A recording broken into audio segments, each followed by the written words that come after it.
दोस्तों नमस्ते। मैं राहुल वर्गत।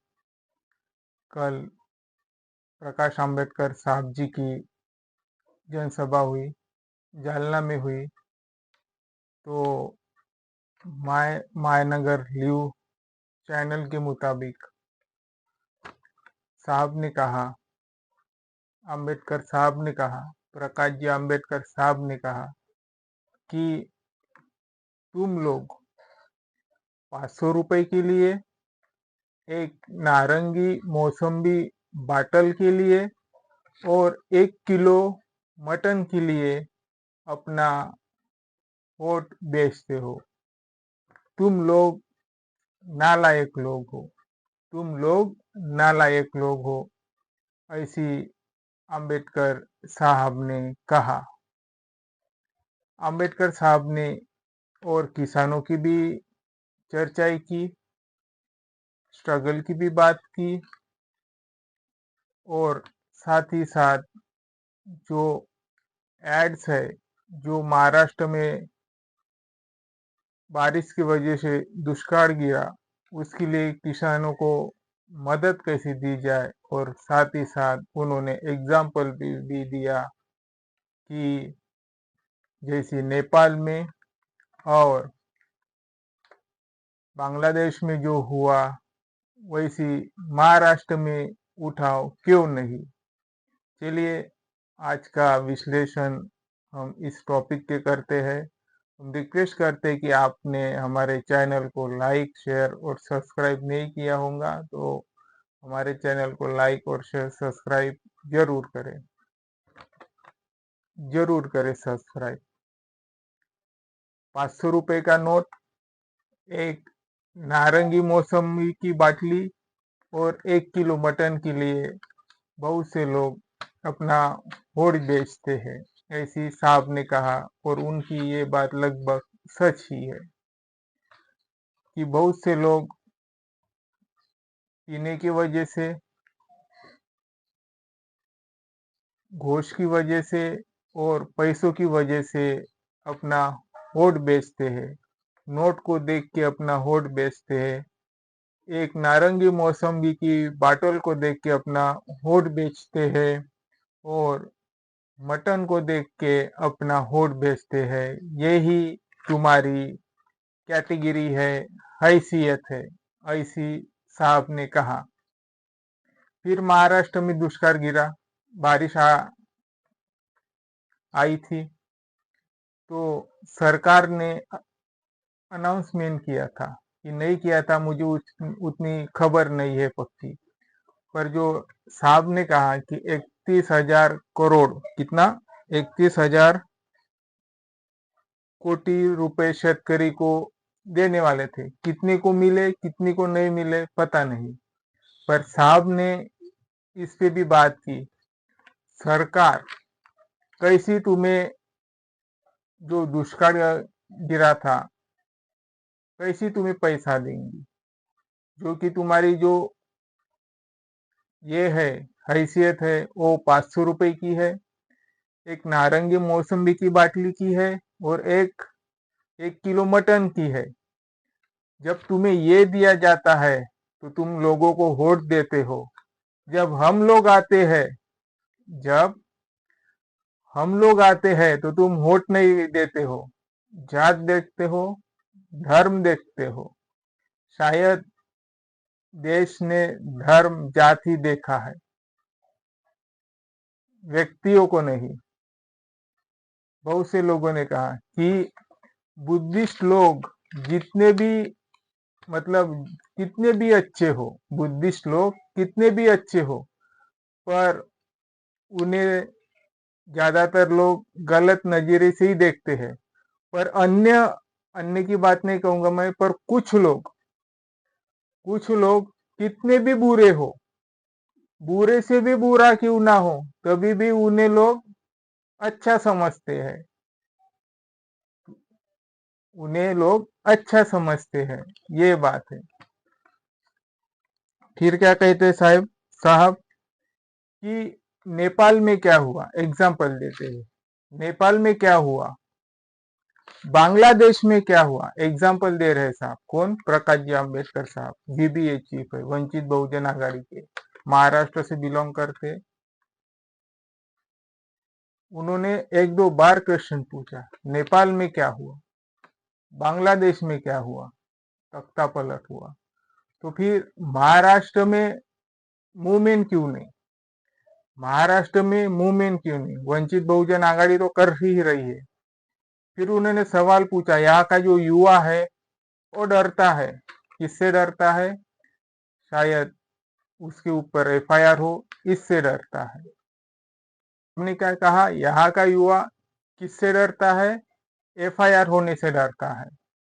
फिर साहब ने से बड़ा ही खूबसूरत उत्तर दिया, ये लोग देश के शासनकर्ता लोग हैं, ये गवर्नेंस चलाते हैं, लोगों का देश है, लोग सरकार के विरोध में नहीं आ सकती, लोग सरकार के विरोध में जा सकती है, सरकार लोगों के विरोध में नहीं आ सकती। अगर किसी के ऊपर सच या एक्सप्लेनेशन करने की, अगर उसको कुछ फ्रीडम ऑफ स्पीच अगर कहना गैर कानूनी है, तो ये शासन नहीं, ये प्रशासन नहीं,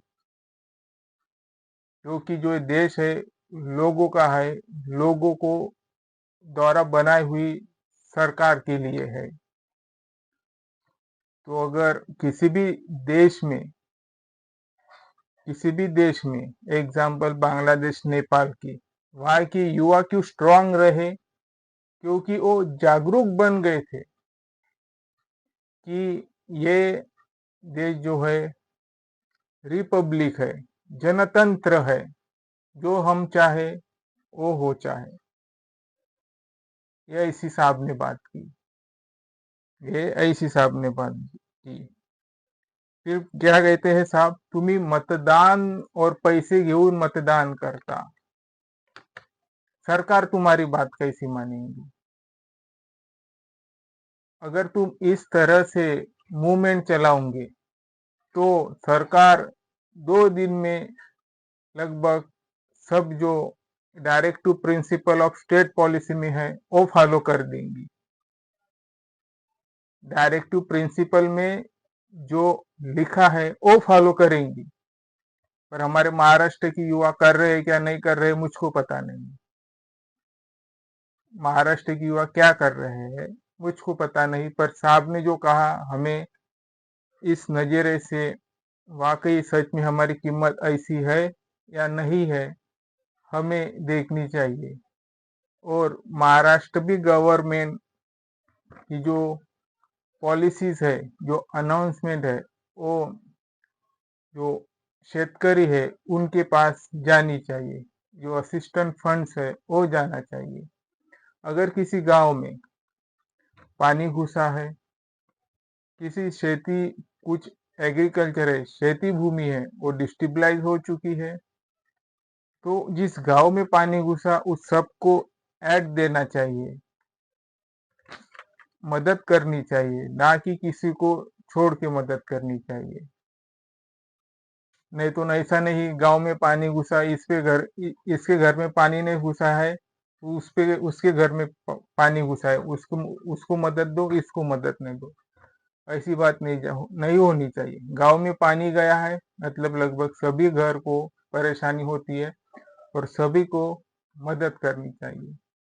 पर हमने कई बार सुना है कुछ लोग अपने ही लोगों को ये करते हैं कि यही लोग जो है इनके घर में पानी गया, इनको मदद चाहिए, इनको दो, और बाकी को छोड़ देते हैं। कोई धर्म देख के छोड़ता है तो कोई जात देख के उससे भेदभाव करता है, ये ऐसी होते आ रहा है। ट्रेन में भी मुझको बहुत ये जो स्ट्रगल हुई है, ट्रेन में भी होती है भेदभाव का, सीट नहीं मिलती, कपड़े देख के, हाथ का वो धागा देख के डिस्क्रिमिनेट करते हैं, कपड़े देख के, हाथ का धागा देख के डिस्क्रिमिनेट करते हैं, ऐसी सोच बन चुकी है।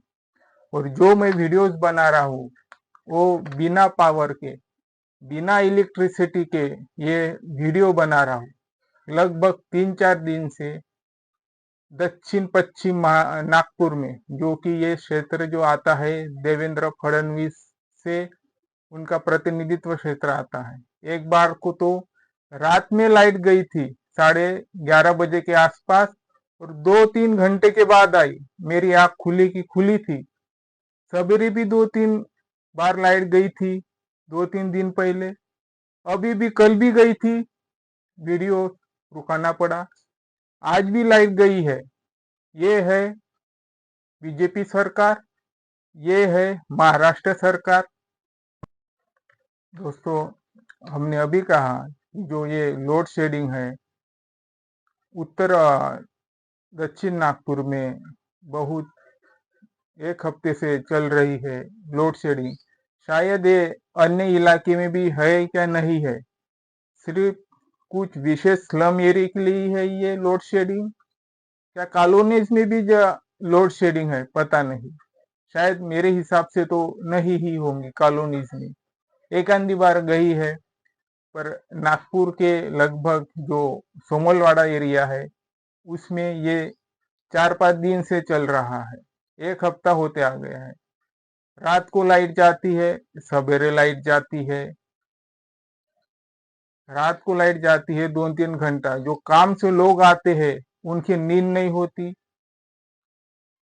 उनके दिमाग पे प्रेशराइज होता है, मेंटेलिटी प्रभाव पड़ती है।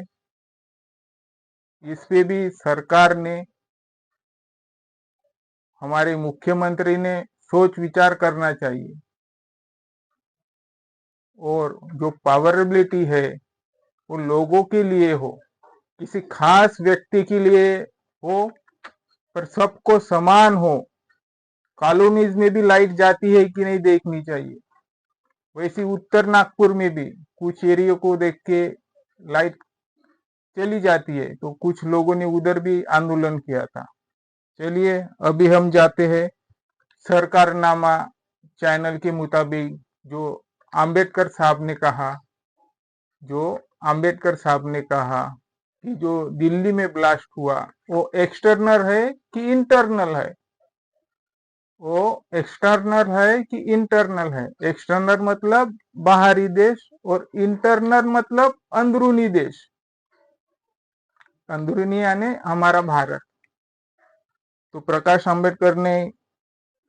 जी आम्बेडकर साहब ने कुछ क्रिटिसाइज किया कि जो गवर्नेंस है वो फेलर हो चुकी है, जो सरकार है, शासन है, वो फेलर हो चुका है।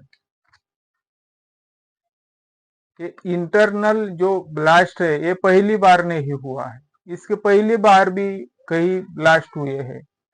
और जो ये ब्लास्ट है, जो जो वेपन्स है, जो इक्विपमेंट है, वो सिर्फ मिलिट्री यूज कर सकती है, पैरा मिलिट्रीज यूज कर सकती है, और कई कबार हमारे राज्य की पुलिस भी। पर किसी ऑर्गेनाइजेशंस के लिए ये जो इक्विपमेंट्स है, एक्सप्लॉइजन है, वो परमिशन नहीं देता राज्य।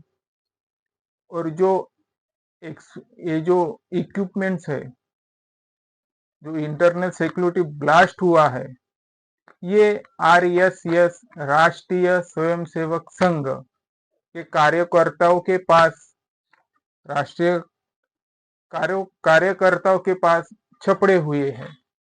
फिर आम्बेडकर साहब ने एक और उदाहरण दिया। आम्बेडकर साहब ने एक नहीं कई उदाहरण दिए हैं।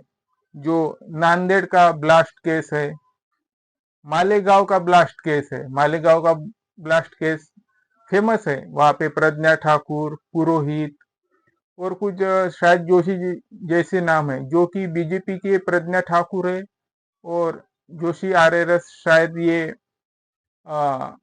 जोशी RRS के से भी शायद जुड़े हुए हैं कि नहीं जुड़े पता नहीं। पर जो मालेगांव बम ब्लास्ट हुआ था उसमें तब के RRS चीफ जो होंगे वो उनको हिरासत में लेने की कार्रवाई निकली थी, पर वो हुआ नहीं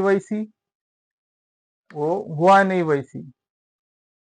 तो कुछ पुख्ता सबूत न होने की वजह से प्रज्ञा ठाकुर को कुछ साल की जेल हुई, उसमें पुरोहित भी थे और कुछ अन्य लोग भी थे। तो कुछ साल बाद पुख्ता सबूत एविडेंस न होने की वजह से ये छूट गए।